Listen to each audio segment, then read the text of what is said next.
আবারও একটা বছরের সমাপ্তি উদযাপন করার পালা এক নতুন বছরের।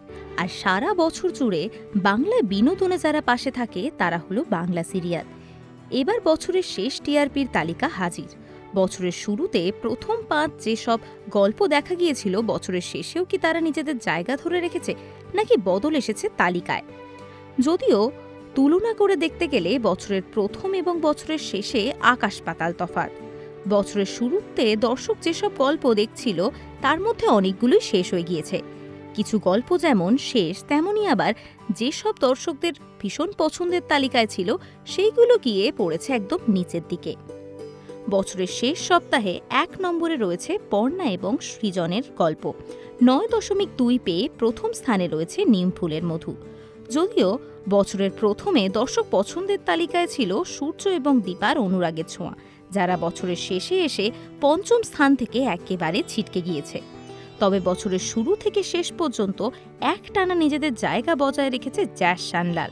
জানুয়ারি মাসে প্রথম সপ্তাহেও যেমন দ্বিতীয় স্থানে দেখা গিয়েছিল জগদ্ধাত্রীর নাম, তেমনি ডিসেম্বর মাসের শেষ সপ্তাহেও দ্বিতীয় স্থানে রয়েছে জগদ্ধাত্রী, বরং তুলনায় নম্বর একটু বেড়েছে। ৮.৫ থেকে হয়েছে ৮.৯। জানুয়ারি মাসের দর্শক মুগ্ধ হয়ে দেখত গৌরী এলো, খেলনাবাড়ি, বাংলা মিডিয়াম। প্রথম ৫-এর মধ্যে ৩টি সিরিয়ালই এখন শেষ, তার বদলে এসছে নতুন নতুন গল্প। শেষ সপ্তাহে তৃতীয় স্থানে রয়েছে ফুলকি, তাদের প্রাপ্য নম্বর ৮.৫। চতুর্থ স্থানে রয়েছে গীতা এলএলবি, প্রাপ্য নম্বর ৭.৯। পঞ্চম স্থানে ৫-এর মধ্যে নিজের জায়গা করে নিয়ে কোন গোপনের মন ভেসেছে, তাদের প্রাপ্য নম্বর ৭.৮।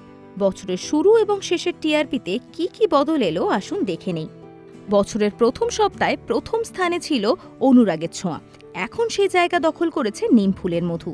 দ্বিতীয়তে ছিল জগদ্ধাত্রী, এখনও সেই জায়গা বজায় রেখেছে জগদ্ধাত্রী। তৃতীয়তে ছিল গৌরী এলো, এখন সেই জায়গা নিয়েছে ফুলকি। চতুর্থে খেলনাবাড়ি, এখন অবশ্য রয়েছে গীতা এলএলবি। পঞ্চমে ছিল বাংলা মিডিয়াম এবং পঞ্চমী, এখন রয়েছে কোন গোপনে মন ভেসেছে। ষষ্ঠ স্থানে ছিল নিমফুলের মধু, এখন রয়েছে কার কাছে কই মনের কথা। সপ্তমে ছিল গাঁটছড়া এবং আলতাফড়িং, এখন রয়েছে তোমাদের রানী। অষ্টমী মিঠাই, এখন রয়েছে অনুরাগের ছোঁয়া। নবমী ছিল রাঙা বউ, এখন রয়েছে সন্ধ্যা তারা। এবং দশম স্থান গ্রহণ করেছিল এক্কা দোক্কা এবং সাহেবের চিঠি, এখন সেই জায়গায় রয়েছে জল থই থই ভালোবাসা। এরকমই আরও অনেক ভিডিও দেখতে নজর রাখুন আমাদের চ্যানেলে। পাশে থাকা বেল আইকনটি ক্লিক করতে ভুলবেন না।